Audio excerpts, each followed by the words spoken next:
안녕하세요. 새안에 빠지다의 DJ 민영입니다.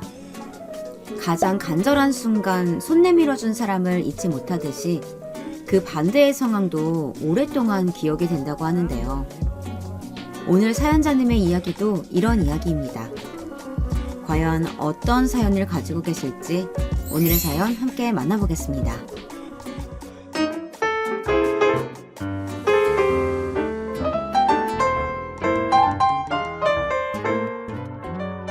안녕하세요. 저는 딸 둘을 혼자서 키워낸 여성입니다. 남편은 둘째가 태어나고 얼마 되지 않아서 일하던 현장에서 사고로 목숨을 잃었죠. 그때 제 나이가 33이었습니다. 남편과는 아주 어릴 때부터 함께 놀던 동네 친구였습니다. 다른 친구들과 다르게 고등학교를 타 지역으로 가게 되었는데 남편도 마찬가지였죠. 타지에서 을지될 것이라고는 서로뿐이었기에 저희 둘은 고등학교 때부터 연애를 했습니다. 남편은 대학을 진학했지만 저는 집안 사정상 바로 취직을 해야 했죠. 그 때문에 잠시 서로에게 소원했던 적도 있기도 했어요. 이대로 헤어지나 싶을 정도였지만 그런 상황이 저희를 멀어지게 하지는 못했답니다. 남편은 대학을 졸업하고 취직을 하자마자 제게 결혼하자고 말했습니다.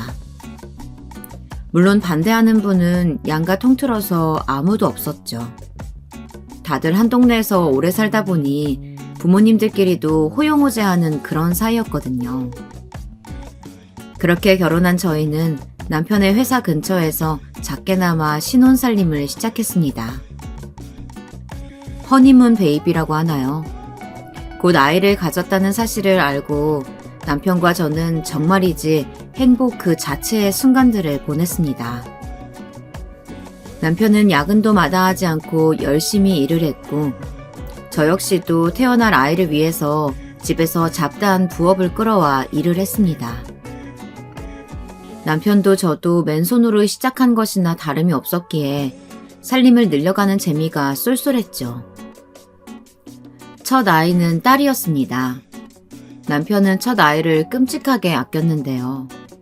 특히 쉬는 날 낮잠을 잘 때 보면 아이를 배 위에 올려두고 토닥거리며 잠을 청하는 모습을 종종 볼 수 있었습니다. 제 기억에 가장 사랑스러웠던 장면으로 남아있죠. 둘째는 꽤 텀이 길었습니다. 첫애가 6살이 되어서야 생겼거든요. 그 사이에 저희 가족은 조금 더 넓은 집으로 이사를 하게 되었죠. 남편은 역시나 둘째 소식에 기뻐서 어쩔 줄 몰라 할 정도였습니다. 저는 아들이 있었으면 했었는데 꼭 딸이어야 한다고 하더라고요. 자기는 딸이 너무 좋다면서 말이죠. 그렇게 새로 태어날 아이에 대한 기대감으로 행복할 것만 같았던 순간은 너무나도 짧게 지나가 버렸습니다. 남편은 태어난 둘째를 몇 번 안아보지도 못하고 갑작스럽게 세상을 떠났기 때문이죠. 현장에 감독으로 갔다가 벌어진 사고였다고 해요. 건물에서 쇠파이프가 떨어지는 것을 보고 사람들을 구하려다가 결국에는 자신이 더 크게 다쳤다고 들었죠. 저는 그때 산후조리를 하고 있었는데 장난인 줄 알았어요. 다들 저를 놀리려고 하는 말이라고 생각했죠. 그 사람이 이렇게 사랑스러운 딸애들을 두고 저를 두고 갈 리가 없다고 생각했거든요. 하지만 현실은 아니었습니다. 평소에도 다른 사람을 잘 챙기기로 유명했던 남편은 가는 순간까지도 타인을 위해서였어요. 그런 남편이 너무 그 사람다운 선택이었다고 생각이 되면서도 우리를 두고 먼저 가버린 것이 야속하기도 했죠. 친정엄마는 며칠을 울기만 하는 저를 대신해서 아이들을 돌봐주셨어요. 납골당에 남편을 안치하고 나서야 저는 아이들이 눈에 들어오기 시작했죠. 이제 나에게 남은 것은 이 아이들이 전부라는 것과 반대로 아이들에게도 보호자는 저밖에 남지 않았다는 그런 생각이 들었습니다. 저는 이를 악물고 아이들을 위해서라도 정신을 차려야겠다고 하늘에 있는 남편에게 약속을 했답니다. 어린 아이들이 있는 여자가 할 수 있는 일은 많지 않았어요. 그것도 아직 돌도 지나지 않은 아이의 엄마라면 더더욱 말이죠. 그렇다고 시댁에 손을 벌릴 수도 없는 노릇이었어요. 남편에게는 아래로 남동생이 셋이나 더 있었거든요.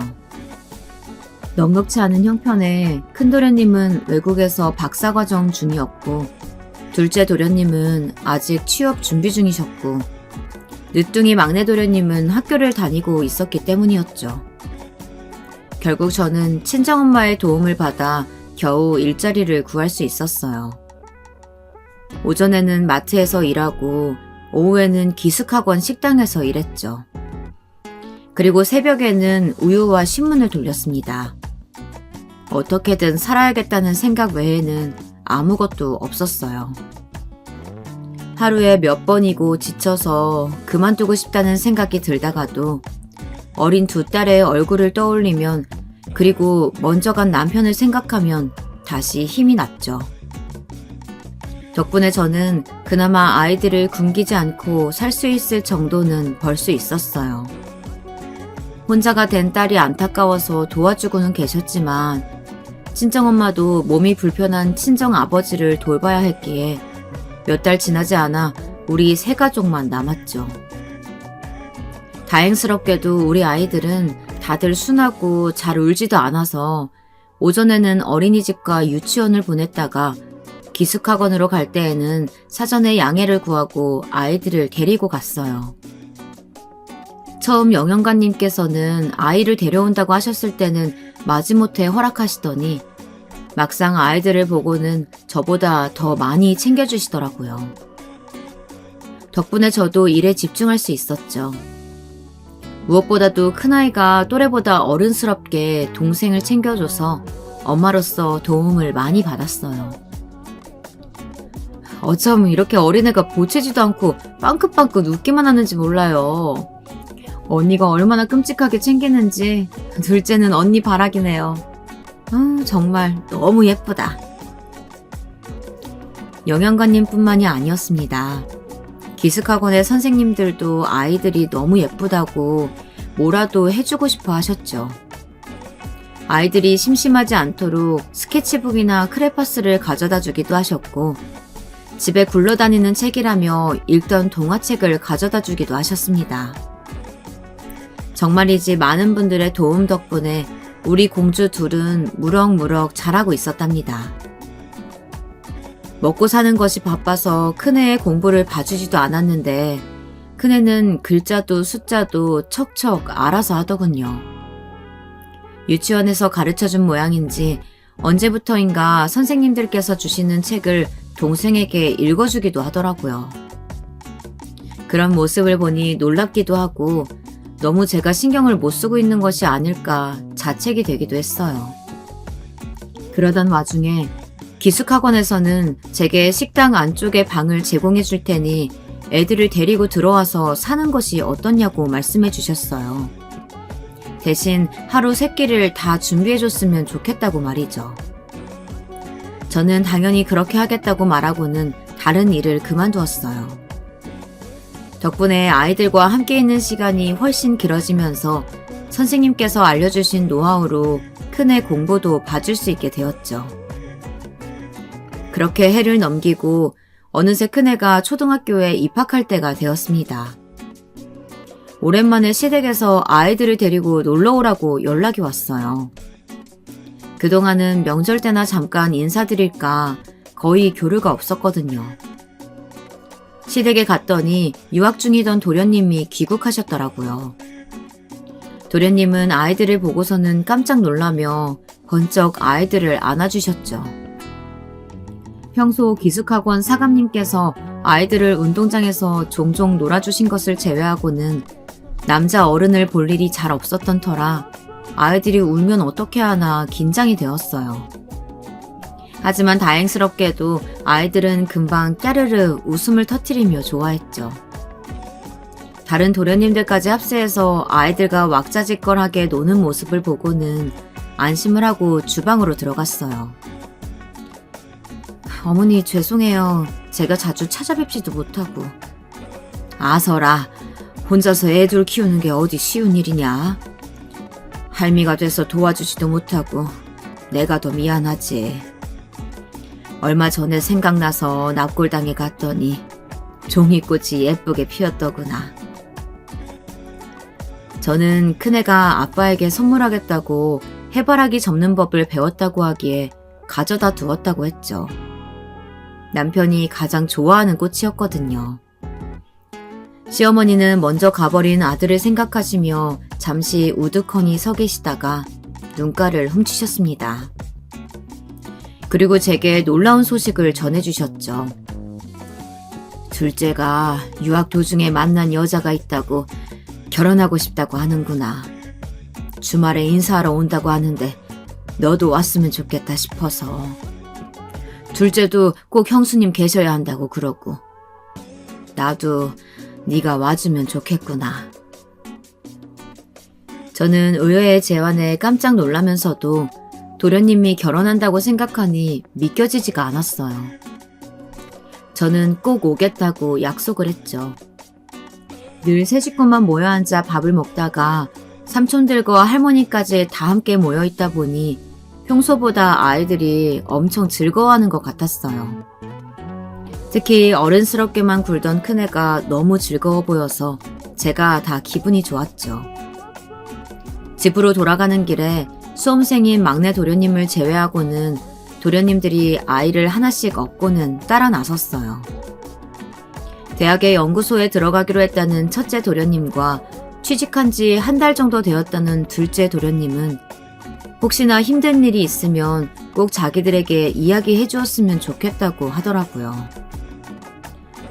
없는 살림에 저 공부시킨다고 형이 얼마나 힘들었는지 잘 알아요. 진짜 우리 중에 공부는 형이 제일 잘했었는데 저 공부시켜야 된다고 대학만 졸업하고는 바로 일을 찾았죠. 형 아니었음 저 여기까지 못 왔어요. 그러니까 형수님, 제 도움 필요한 일이라면 주저없이 말씀해 주세요. 저는 말씀만으로도 고맙다고 남편이 이 모습을 봤다면 엄청 기뻐했을 것이라고 말했죠. 그러면서 소개시켜준다는 여자는 어떻게 만났는지 물었습니다. 도련님은 살짝 쑥스러운 얼굴을 하고는 한국인 유학생 모임에서 만났는데 자기 주장이 강한 편으로 지금은 부모님 회사에서 한 자리 차지하고 있다고 하더라고요. 카리스마가 있는 편이지만 혹시나 제게 함부로 대하면 따끔하게 혼을 내셔도 된다고 말했죠. 도련님의 이야기를 들으면서 동서가 만만치 않겠거니 싶었습니다. 자주 인사하고 부딪힐 사이는 아니라 크게 걱정이 된 것은 아니지만 그래도 도련님을 잘 아껴주고 그런 사람을 만났으면 했는데 아쉽기는 했죠. 하지만 동서 이야기를 하면서 웃는 도련님의 얼굴이 너무 좋아 보여서 그런 내색은 전혀 하지 않았답니다. 기숙학원으로 가는 버스를 기다리면서 저는 둘째를 등에 업고는 큰애를 조심스럽게 깨웠습니다. 도련님들은 버스도 함께 타고 가겠다고 했지만 저는 괜찮다고 금방이라고 거절했어요. 그네는 별다른 짜증 없이 금방 눈을 뜨고는 주위를 두리번거렸어요. 그리고는 상황을 이해했는지 제 손을 꼭 쥐고 옆에 섰죠. 버스가 다가오자 갑자기 첫째 도련님께서 제 주머니에 종이봉투를 구겨 넣더라고요. 첫 월급이에요. 저 취직 때문에 스트레스 받을 때 큰형이 저더러 대기만 성형이니까 걱정 말라고 해줬거든요. 그때 약속했어요. 나중에 취직하면 첫 월급은 형한테 주겠다고. 다는 아니지만 형님 대신 형수님이 받아주세요. 저는 이런 돈은 받을 수 없다고 했지만 도련님들은 어느새 도착한 버스로 저와 큰애 아이를 밀어 태우고는 손을 흔들었습니다. 기숙학원으로 돌아가는 버스 안에서 저는 봉투를 열어보지도 못하고 손에 꼭 쥐고만 있었죠. 도련님들의 말 한마디 한마디가 다 남편이 남기고 간 흔적 같아서 마음이 따뜻해지면서도 남편이 보고 싶더라고요. 그런 제 기분을 알아챘는지 큰애가 어깨를 기대면서 저를 꼭 안아주었어요. 주말에 저는 기숙학원에 양해를 구하고 일찌감치 시댁으로 향했어요. 어머님께서도 새 며느리를 만난다는 생각에 긴장하신 것 같았죠. 시간이 되자 서방님과 함께 동서될 사람이 들어왔어요. 키가 서방님과 크게 차이나지 않을 정도로 크더라고요. 바지 정장을 입은 동서는 길 가다가 만나면 누구든 돌아볼 만큼 미인이었어요. 동서는 초대해 주셔서 감사하다는 말씀과 함께 가족끼리 드시면 좋을 것 같아 준비했다고 선물까지 챙겨왔더라고요. 행동이 시원시원하고 거침없다고나 할까요? 자신이 하는 모든 행동에는 다 이유가 있고 확신이 있다고 그런 생각을 하는 사람처럼 보였죠. 약간은 소심한 편인 도련님과는 상극이 아닐까 싶었는데 식사 시간에 보니 그것도 아니더라고요. 형님이라고 불러도 되죠? 이야기 들었는데 아주버님이 일찍 사고로 돌아가셔서 혼자 아이 둘을 키우신다고요.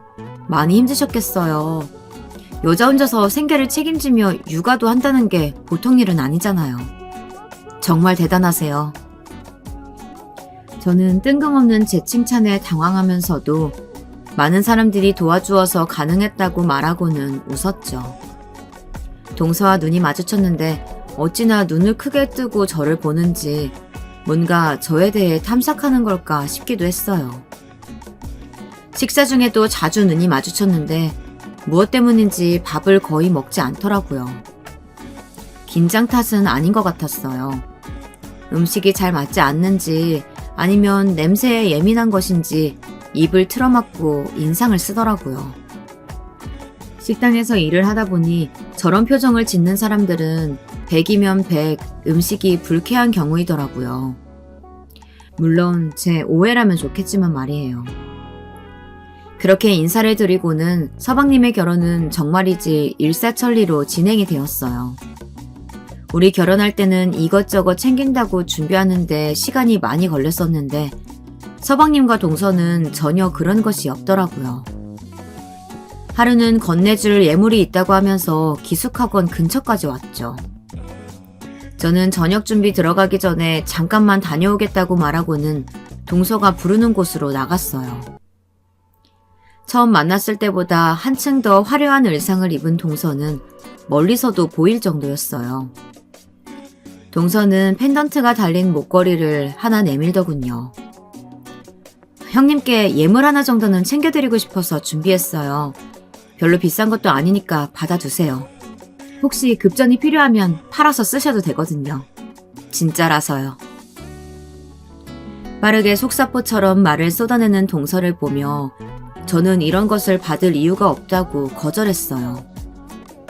동서는 그럴 줄 알았다는 표정으로 다시 제게 상자를 내밀면서 말했죠.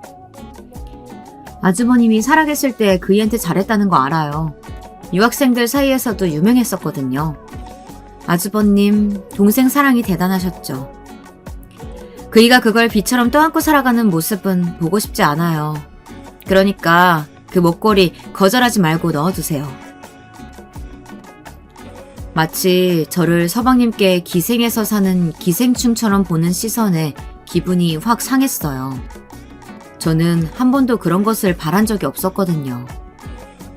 그런데 동서는 이미 저를 그런 사람으로 몰아가고 있었죠. 동서, 오해하고 있는 것 같은데 나는 한 번도 뭔가를 바란 적이 없어. 앞으로도 그런 마음은 변하지 않을 거야. 그러니까 괜한 걱정하지 말고 들고 가. 형편도 어렵다면서 뭘 자꾸 그렇게 빼세요.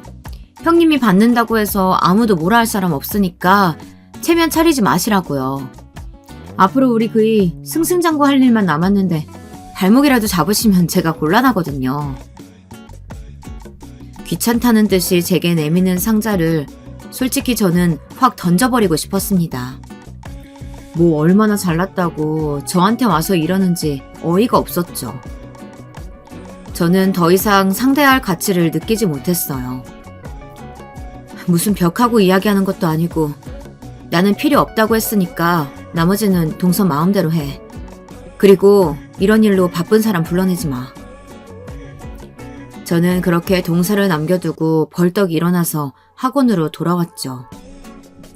2번 다시 마주치고 싶지 않을 정도의 기분이었어요. 되도록 동서와는 거리를 둬야겠다고 다짐했습니다. 서방님의 결혼식은 정말이지 호화롭다는 말이 너무나도 잘 어울렸어요. 동서의 집안이 재력이 있을 것이라고는 생각하기는 했지만 이 정도일 줄은 정말 몰랐거든요.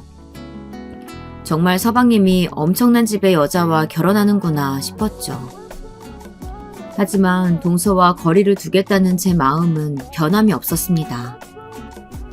일상으로 돌아온 저는 기숙학원의 시간표에 맞춰서 메일을 보내고 있었어요. 그날은 또래들이 보는 책보다 어려운 것들을 능숙하게 읽을 수 있게 되었고, 둘째 역시 말이 많아지고 활동량이 엄청나게 늘어났죠. 하루가 다르게 자라는 아이들을 보면서 저는 딱 지금처럼만 지낼 수 있었으면 더 이상 바라는 것이 없을 정도였죠. 딱 그 사건이 일어나기 전까지는 말이에요. 그날도 평상시와 다름없었어요. 다만 둘째가 평소보다 체온이 좀 높았죠. 저는 해열 시럽을 먹이고는 곧 떨어지겠거니 하고 있었습니다. 하지만 둘째의 열은 더 심해지면 심해졌지 내리지 않더라고요. 어떻게 하지? 이런 적이 없었는데 열은 왜 이렇게 안 내리는 거야? 당황해서 발만 구르던 저는 결국 새벽에 둘째를 업고 응급실로 달려갔습니다. 한창 잠들어 있었을 상황에서 강제로 깨웠음에도 큰애는 울지도 않고 제 가방을 들고 따라왔죠. 병원에 도착해서도 저는 계속 불안에 떨고 있었어요. 열이 떨어지지 않는 것이 너무 무섭더라고요. 응급실에서는 급한 처치는 했지만 상황을 보고 다른 검사를 진행하겠다고 하셨죠. 저는 초조하게 아이의 열이 떨어지길 기다리고 있었습니다. 다행스럽게도 아이의 열은 시간이 지나면서 떨어지기 시작했어요. 병원에서 몇 가지 더 검사를 하고 나서 결과를 기다리는데 소아과 선생님께서 탈장이 있다고 알려주셨어요. 저는 전혀 눈치채지 못했거든요. 일반적으로 쉽게 눈치챌 크기도 위치도 아니라서 잘 모르실 수 있어요. 수술로 금방 완치가 되니까 너무 걱정하지는 마시고요. 수술이요? 이게 수술 시간은 길지 않아서 당일 수술하고 퇴원할 수 있지만 지금 둘째가 열이 올라서 컨디션이 나쁘기도 하고 나이도 어려 입원을 해야 한다고 하셨죠. 정신이 하나도 없었어요. 직장과 큰애 아이 학교에 연락을 취하고는 입원 수속과 수술에 관한 설명도 들어야 했죠. 설명해주시는 간호사 선생님께서도 어렵지 않은 수술이라며 너무 걱정하지 마시라고 저를 다독여 주셨어요. 겨우 마음을 다잡고 나니 문제는 비용이었습니다. 수술비에 입원비까지 들어가는 돈을 감당하기에는 제가 가진 것이 너무 없었거든요. 버는 돈은 족족 애들 앞으로 된 적금에 결혼 초반에 대출받았던 것을 갚는데 돈이 다 들어가고 있었습니다. 개인적으로 가지고 있는 현금이라고 해봤자 얼마 되지도 않았어요. 저는 급한 마음에 빌릴 곳이라도 찾아볼까 했지만 시댁에도 친정에도 쉽게 손이 가지 않았죠. 양쪽 사정 다 아는데 부족한 수술비를 빌려달라는 말이 나오지 않더라고요. 결국 저는 동서의 힘을 빌려야겠다는 생각이 들었어요. 발길이 떨어지지 않았지만 어쩔 수 없는 선택이었죠. 동서는 제 전화에 불쾌한 감정을 여전히 드러내며 지금은 많이 바쁘니 1시간 뒤에 전화를 하자고 하더군요. 그 1시간이 제게는 정말이지 1년과도 같았어요. 초조한 마음으로 전화를 기다리는데 1시간이 조금 넘어서야 다시 전화가 가능했죠. 무슨 일이세요? 저 지금 바쁘니까 하실 말씀 있으면 빨리 하세요. 둘째가 지금 탈장 수술을 해야 되는데 병원비가 좀 부족해서 30만 원 좀 빌려줄 수 있을까? 내가 급해서 그래. 동서는 콧웃음을 치더라고요. 그런 모습에 자존심이 너무 상했지만 머릿속으로는 아이들의 얼굴을 떠올리면서 참아야 한다고 끊임없이 주문을 걸었죠. 그러게, 그때 제가 주는 예물 받았으면 이런 일 없잖아요. 고작 30만 원 때문에 사람을 이렇게 부르다니. 진짜 어이가 없네요. 형님은 그런 돈도 없으면서 그때는 무슨 생각으로 거절하신 거예요? 그때 거절했던 건 정말 서방님이 빚이라고 생각할 필요가 없다고 생각했으니까 그런 소리 들으면서까지 받을 필요 없었고. 그런데 지금은 아이가, 그때는 나름 고고한 척 하고 싶었는데 지금은 급하니까 그 거지근성이 그대로 나왔다. 뭐 이런 소리 하고 싶으세요? 없는 사람들은 꼭 이런 상황에서 자존심 챙기면서도 어떻게든 이유를 만들려고 한다니까. 결국은 돈 달라는 소리 하는 거면서. 안 그래요, 형님? 동서의 비웃는 얼굴이 생생하게 그려졌지만 저는 끝까지 참았어요. 제 자존심보다는 우리 아이들이 먼저였기 때문이었죠.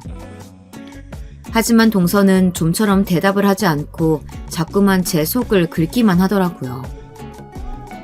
근데 빌려주면 갚을 수는 있고요? 저한테야 아무것도 아니지만 형님께는 다르잖아요. 설마 그냥 구걸하러 전화하신 건 아니죠? 그럼 진짜 거지 새끼인데. 동서, 아무리 그래도 말이 너무 심하잖아. 거지 새끼라니. 나도 염치 없는 것, 그런 것 정도는 알고 있어.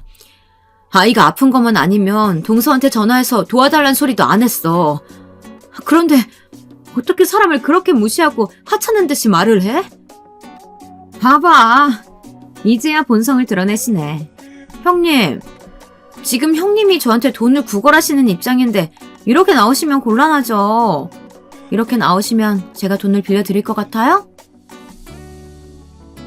전화기를 쥔 손에 힘이 잔뜩 들어갔어요. 마음 같아서는 당장이라도 끊어버리고 싶었는데 제 맘대로 되지 않더라고요. 동서는 제 반응을 즐기는 듯이 할 말이 있으면 더 해보라고 계속 사람을 긁었죠. 저는 심호흡을 하고는 상황이 급하다고 다시 이야기를 했습니다. 동서는 큰 소리로 웃었어요. 봐! 결국에는 이렇게 비굴하게 나올 거면서. 형님, 저 마음이 바뀌었어요. 아이들 생각해서 방금까지는 그냥 돈 드리려고 했거든요? 근데 주제도 모르면서 납작 엎드려도 될까 말까인데 뻣뻣하게 저 가르치려고 하시는 걸 보니까 아직 덜 급하신 모양이네요. 그쵸? 자기 주제가 파악되면 그때 연락하세요. 뭐 그때도 제가 적선할 마음이 있을지 모르겠지만. 동서는 그대로 전화를 끊어버렸어요. 정말 어떻게 말을 해야 할지 모를 정도로 당황스러웠죠. 다시 전화를 걸까 하다가 마지막 동서의 말이 생각나서 전화를 걸지도 못했습니다. 당장 돈을 구해야 하는데 어디다 말을 해야 할지 눈앞이 막막했죠. 그때였습니다. 영양가님께 연락이 왔어요. 아이가 아프다는 연락을 받았는데 무슨 일이냐고 물어보시더라고요. 저는 탈장 수술에 관해 말씀을 드렸어요. 그럼 수술은 언제 하기로 하셨어요? 수술비는 마련되셨고요? 저는 망설이면서 아직 마련하지 못했다고 솔직하게 말씀드렸어요. 영양가님은 깜짝 놀라시더니 얼마나 부족하기에 그러냐고 물어보셨죠. 저는 30만 원이 부족하다고 했습니다. 물론 오랫동안 저희 아이들과 잘 지내주셨지만 이런 이야기까지 해도 되는지 속으로는 혼란스러웠어요. 그런 와중에 드는 생각은 혹시나 돈을 좀 빌려볼 수 있을까 하는 것이었죠. 영양가님은 길게 한숨을 내쉬더니 당장 계좌로 보내줄 테니 계좌번호를 불러보라고 하셨죠. 저는 정말 빌려주실 거냐고 괜찮으시냐고 몇 번이나 물었어요. 지금 급한 대로 빨리 수술 진행해야 되잖아요. 어서 계좌번호 부르세요. 아이가 아프다는데. 그리고 혹시 병원에 필요한 물건 있으시면 연락 주시고요. 탈장 수술 저도 어릴 때 했는데 괜찮아요. 금방 좋아질 수 있으니까 너무 걱정하지 마세요. 저는 따뜻한 그분의 말이 너무 위로가 되었어요. 가족이라는 사람은 온갖 모욕을 주면서 사람을 거지 새끼 취급하는데 말이죠. 저는 감사하다는 말을 몇 번이나 더 하고는 전화를 끊었습니다. 급한 것들을 해결하고 나니 동서와의 전화통화가 다시 한번 생각이 났어요. 저는 어떻게든 동서에게 대갚아주고 말겠다고 다짐을 했어요. 비록 지금은 제가 어떻게 하든 계란으로 바위치기겠지만 두고 보라고 무슨 일이 있어도 오늘의 일은 절대 잊지 않겠다고 다짐 또 다짐했죠. 그때 저는 몰랐습니다. 이 모든 과정을 큰애아이가 다 기억하고 있는 줄은 말이에요. 둘째는 무사히 수술을 마치고 퇴원했습니다. 저는 이번 일을 계기로 동서와는 아예 인연을 끊어버렸습니다. 명절 때도 잠깐 인사만 드리고 나왔고 다른 가족 모임에도 일절 참석하지 않았죠. 시어머니도 도련님도 무슨 일이라고 물었지만 저는 말하지 않았습니다. 동서의 일을 이야기한다고 해서 믿어줄지도 의문이었지만 고자질하듯이 끝내고 싶지는 않았거든요. 동서는 그런 제 반응이 우습다는 듯이 피식거리며 웃기만 했죠. 세월은 참 빨리 흘러갔습니다. 그 사건이 있은 지도 15년이 넘었네요. 저는 기숙학원에서 꾸준히 일을 하다가 틈틈이 모은 돈으로 식당을 하나 열었습니다. 배운 게 도둑질이라고 할 줄 아는 것이 집밥을 맛있게 만드는 일이라 식당을 열기만 했지만 처음에는 많이 불안했죠. 하지만 다행스럽게도 맛있다고 입소문이 나서 사람들이 많이들 찾아와 주더라고요. 그래서 식당 크기도 조금씩 커졌죠. 혼자서도 모든 일을 척척하던 큰애는 남편을 닮았는지 공부머리가 있어서 줄곧 학교 다닐 때도 전교 1등만 하더니 검사가 되겠다고 시험도 단번에 패스하고 검사 임용 발표만 남겨두고 있었죠. 탈장 수술 이후에도 그렇게 병원을 내 집처럼 다니던 둘째도 지금은 건강해져서 의대를 다니고 있고요. 다들 제게 자식 농사 잘 지었다고 하지만 저는 반대로 제가 축복을 받았다고 생각해요. 아이들 일도 잘 풀리고 식당 일도 잘 되고 모든 것이 만족스러운 나날이었죠. 10년이 훨씬 넘는 세월은 동서에 대한 악감정을 제외하고는 많은 것들을 희석시켰어요. 물론 여전히 동서를 마주하고 싶은 마음은 없었지만 복수를 다짐했던 저도 많이 늙었는지 그냥 서로 안 보고 살 수 있으면 다 잊고 살자는 그런 마음이 생겼어요. 제 인생에서 더 이상 동서의 모습은 보이지 않길 바랬죠. 그러던 어느 날 아이들과 백화점에 쇼핑을 갔다가 동서를 마주하게 되었어요. 무슨 해외에 나간다고 해서 거진 10년은 안 보고 살았는데 이렇게도 맞으실 수 있구나 싶었죠. 저는 못 본 척하고 지나가고 싶었는데 동서가 먼저 아는 척을 하더라고요. 어머 형님, 요즘 좋으신가 봐요? 백화점도 오시고. 10년 전만 해도 이런 것은 꿈도 못 꾸셨는데 말이에요. 역시나 동서는 첫인사부터 사람을 무시하고 시작했죠. 저는 대꾸하고 싶은 마음이 조금도 없었기에 그대로 지나치려고 했는데 동서가 자꾸 붙들었어요. 잘 지내셨죠? 건강해 보여서 다행이네요. 그런데 너희들은 어른을 보고 인사도 안 하니? 도대체 뭘 보고 배운 건지. 하여튼 이래서 가정교육이 중요하다니까. 아이들은 마지못해 인사를 하고는 잔뜩 굳은 얼굴을 하고 있었죠. 큰애가 뭔가 따져들려고 하는 눈치였기에 저는 아이들을 당기며 그냥 가자고 했죠. 똥이 어디 무서워서 피합니까? 더러워서 피하지. 그런데 동서가 좀처럼 놔주지를 않더라고요. 무슨 할 말이라도 있는 것 같았죠. 할 말이 있으면 빨리 해. 동서, 우리가 서로 말 섞어봤자 피곤하기만 더 하겠어? 각자 갈 길 가자고. 그리고 우리 애들 가정교육은 내가 알아서 하고 있으니까 동서가 이래라 저래야 할 말은 아니니까 신경 꺼. 동서는 사람 서운하게 왜 그렇게 말을 하냐고 하더니 고개를 빳빳하게 세우고는 이번에 아들이 귀국해서 자기 일을 돕기로 했다면서 다가오는 금요일에 식사 자리 만들었으니 오라고 하더군요. 저는 당연히 거절했죠. 그 자리 뭐가 아쉽다고 가겠습니까? 우리 아이들도 일정이 바쁜데 말이죠. 동서는 그렇게 격식이 필요한 자리도 아니니 부담 갖지 말고 와서 즐기셔도 된다고 말하면서 초대장을 보내주겠다고 하더군요. 무슨 식사 자리에 초대장까지 있어야 하는 건지 알 수는 없었지만 저는 그럴 필요 없다고 딱 잘라 말했어요. 작은어머니, 다가오는 금요일이면 저희도 좀 바빠서요. 초대해 주셨는데 가기 어려울 것 같네요. 제가 임용시험 발표가 날 예정이라서 저도 엄마도 다른 일에는 신경 쓸 겨를이 없거든요. 거기다 동생도 시험 기간이고요. 동서는 고작 교사 임용 발표를 가지고 그런 말을 하느냐며 나이가 몇인데 아직도 직장이 없이 그렇게 사느냐고 하더군요. 그러면서 둘째에게는 시험 공부는 평소에 해둬야지 그렇게 뭐라 해봤자 소용이 없다고 잔소리를 했죠. 저는 아무것도 모르면서 으스대는 동서의 꼴이 우습기도 하고 사람 참 변하지 않는다 싶기도 했어요. 우리 큰애야 검사 시험 치고 발표 기다리는 중이고 둘째는 동서가 말하지 않아도 잘하고 있거든. 의과 본과 공부가 어디 쉬워야지. 오늘도 공부만 하지 말라고 데려온 거니까 동서 염려는 그냥 넣어두고 이만 가지.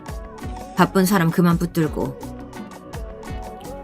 동서는 제 말에 금방 얼굴을 붉히면서 상상조차 못했다는 얼굴로 아이들을 번갈아가며 보았죠.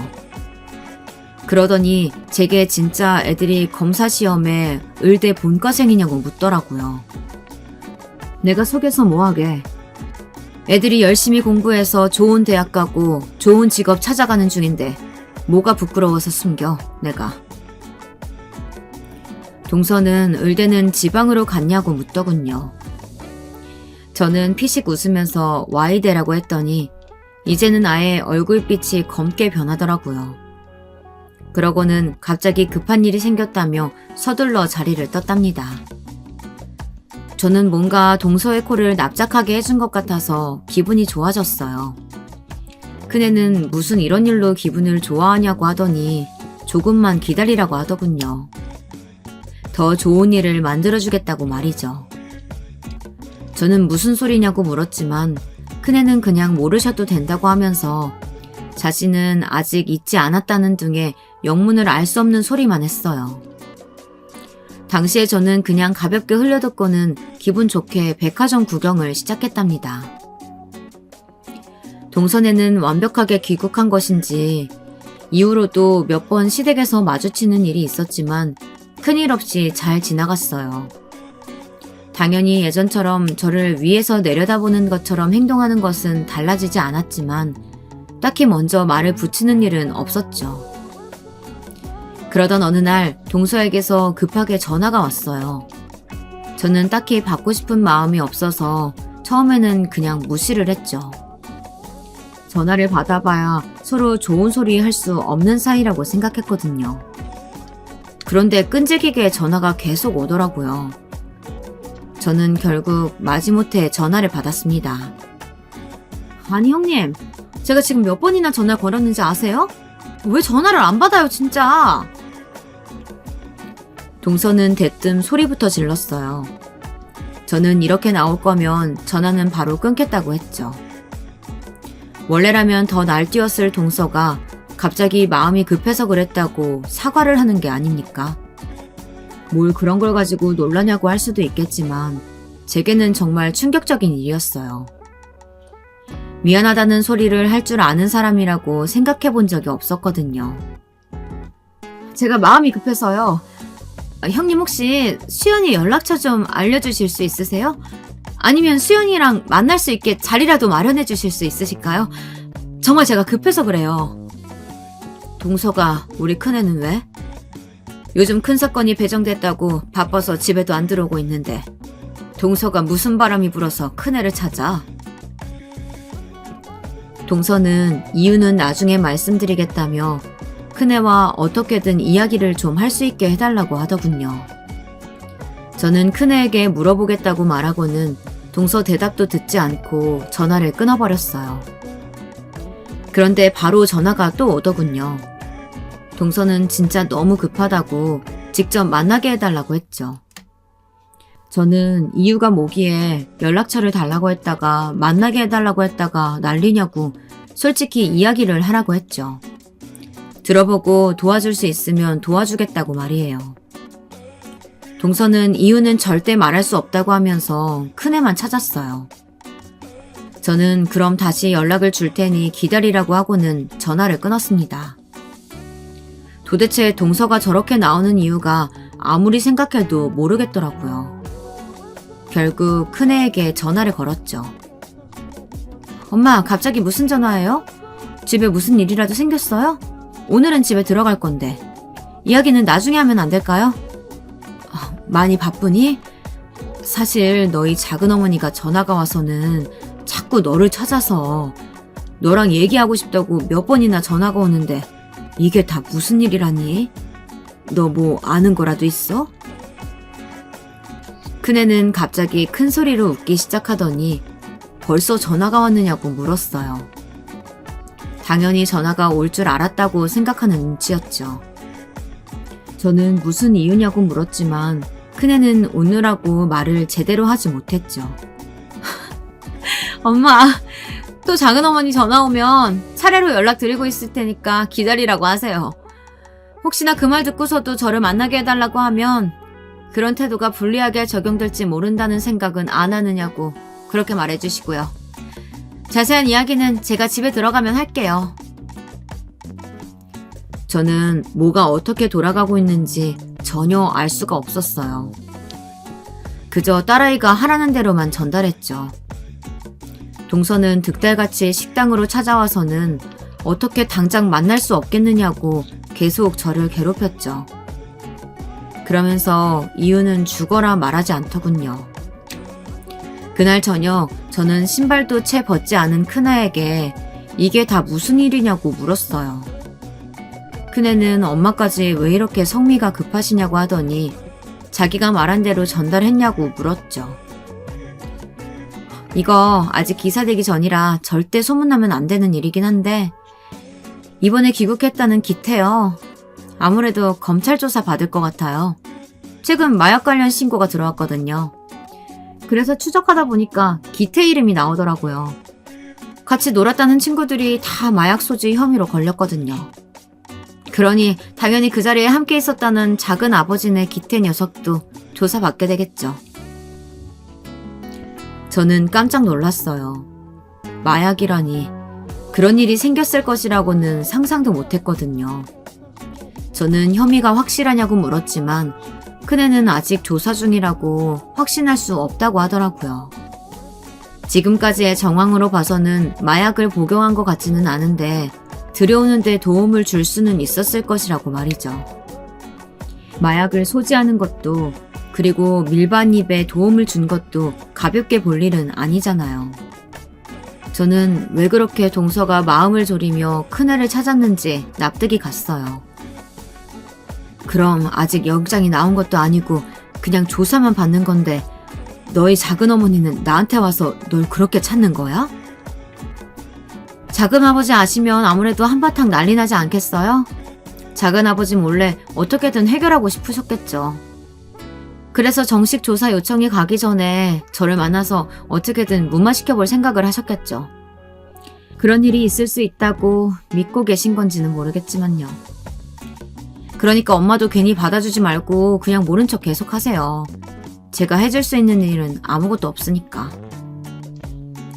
저는 알겠다고 약속을 하고는 그런 큰일에 친척의 이름이 끼어 있으면 혹시나 불편한 것은 아닐까 큰애의 걱정이 되더라고요.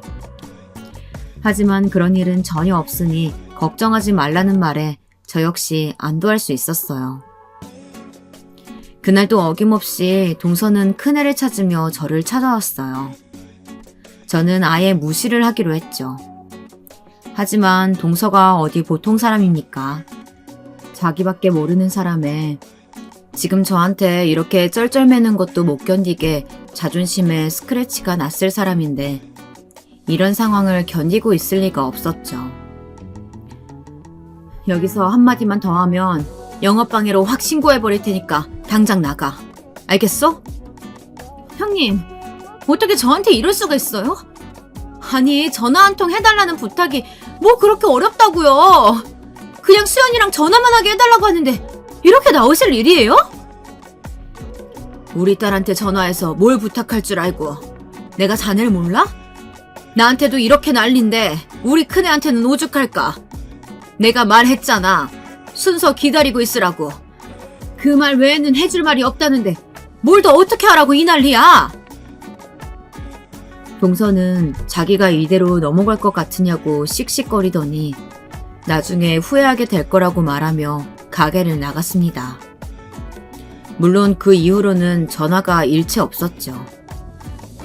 큰애는 기태가 조사를 받았다는 사실과 곧 기사거리도 나올 것 같다고 따로 알려주었어요. 얼마 후 정말 큰애의 말대로 마약과 관련된 기사들이 쏟아져 나왔죠. 그리고 그 중에는 당연히 기태 이야기도 있었고요. 시어머니께서는 깜짝 놀라 제게 전화를 하셔서는 자초지종에 대해서 물어보셨어요.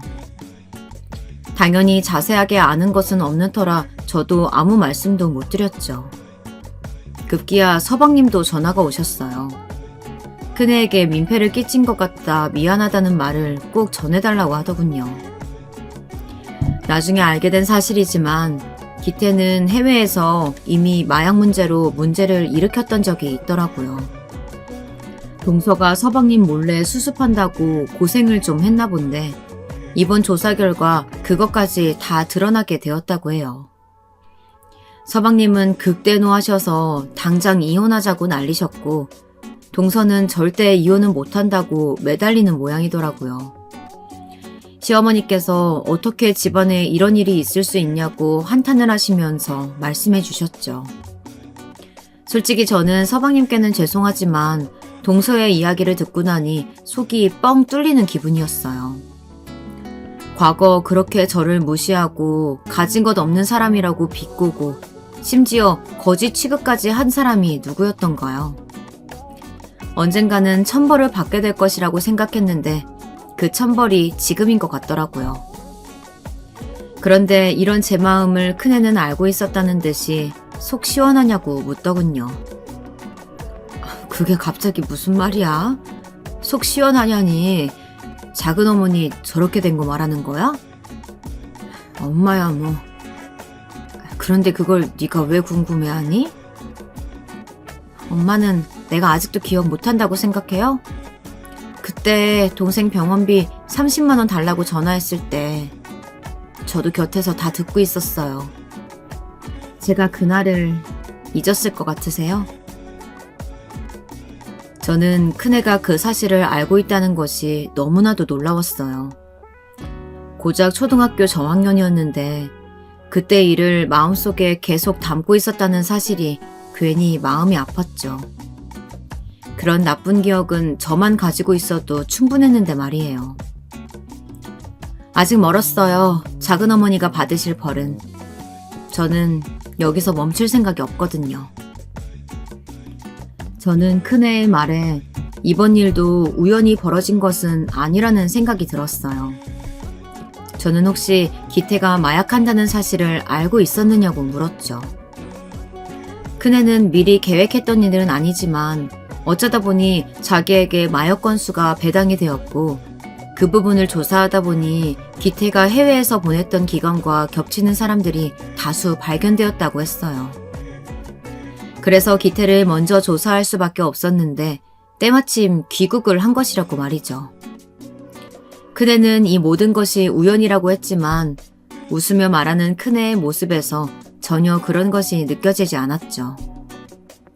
서방님과 동서가 별거를 시작했다는 이야기를 전해 들었던 것이 얼마 되지도 않았는데 동서에게서 또 연락이 왔어요.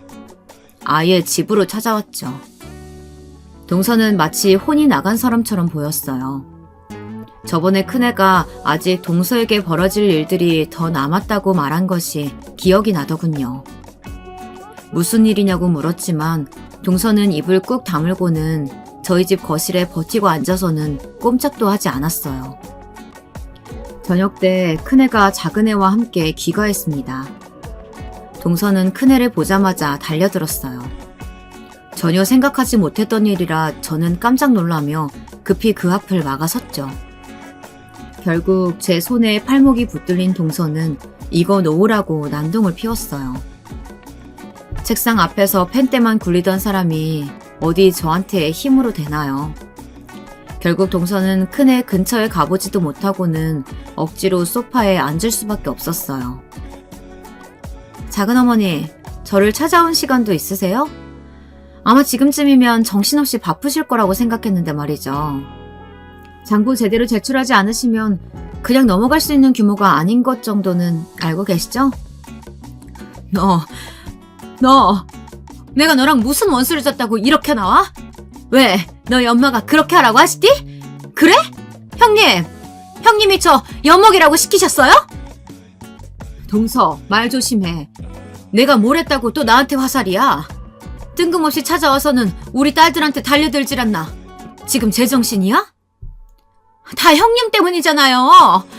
음흉하게 뒤에서 일 꾸미셨으면서 아니라고 하실 거예요? 동서는 제 말은 들리지도 않는지 여전히 큰애를 똑바로 노려보고만 있었어요. 큰애는 그런 동서의 모습을 보고는 피식 웃더니 누구 탓을 하느냐고 하더군요. 작은어머니, 탈세는 작은어머니 회사가 한 일이죠. 제가 그렇게 하라고 말씀드린 것도 아니고 제가 뭘 했다고 이렇게 오셔서 따지세요? 법을 어긴 것도 작은어머니지 제가 아니잖아요? 그리고 지금 무슨 원수를 졌냐고요? 뭐 작은어머니랑 저희 집이 좋은 관계는 아니죠. 그렇다고 제가 없는 죄를 만들지는 않아요. 저는 탈세라는 소리에 이건 또 무슨 일인가 싶었죠. 작은애가 귓가에 속삭이기를 동서네 집안에서 운영 중인 회사가 탈세 혐의를 받고 있다고 하더군요. 세금을 적게 내려고 꼼수를 부리고 있었는데 그게 그대로 다 밝혀질 것 같다고 말이죠. 다른 기업들도 다 그 정도는 해. 우리만 그렇게 하는 줄 알아? 그런데 왜 우리만 그러는데? 그거 나를 타깃으로 두고 하는 거 아니야? 맞지? 솔직히 말해. 너 일부러 이렇게 한 거지? 다른 기업들 사정까지는 알고 싶지 않고요. 이번 일은 제 담당 건수도 아니에요. 왜 제가 어떻게 했다고 생각하세요, 작은어머니? 저는 탈세 이쪽과는 전혀 관련이 없어서요. 그러니까 헛발질 그만하시고 검찰 조사 받을 준비나 하세요. 동서는 큰애의 말에 울컥했는지 몸을 들썩였어요. 지금 누구한테 손을 대려는 거야? 검찰하고 관련만 있다 하면 큰애를 찾아오는데 동선의 일은 동선의 선에서 해결해. 우리 애한테 이래라 저래라 하지 말고 한 번만 더 찾아와서 이러쿵저러쿵 하면 나도 가만히 안 있어. 내가 어떻게 나올지 보고 싶으면 어디 마음대로 해봐. 제가 안 했다고 해도 믿지 않으시겠죠. 하지만 한 가지 분명한 것은 있어요. 작은어머니, 제게 물어보셨죠? 무슨 원수라도 졌냐고 말이죠. 작은어머니는 까맣게 잊으셨겠지만 저는 아니거든요. 그때 우리 둘째가 아파서 30만 원이라는 수술비 필요했던 그날 작은어머니가 우리를 어떻게 대하셨는지 기억하세요? 큰애의 말에 동서는 사색이 되어서 바라보았어요.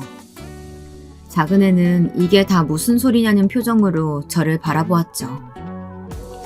마음 같아서는 그 일만큼은 알지 못하게 하고 싶었는데 제가 어떻게 손을 쓰기도 전에 큰애의 말은 계속되었어요. 저희가 구걸한다고 하셨죠? 엄마도 저도 아픈 동생도 다 거지 새끼 취급하시면서 사람을 이리저리 가지고 놀기만 하셨고요. 결국 돈은 빌려주지도 않으셨잖아요. 잊었다고 말하지 마세요. 저는 아직도 생생하게 기억하니까. 작은애는 그런 일이 있었는지 전혀 몰랐다고 말하며 어떻게 그렇게 하실 수 있냐고 동서에게 따졌죠. 동서는 대꾸도 못하고 아랫입술만 깨물더군요.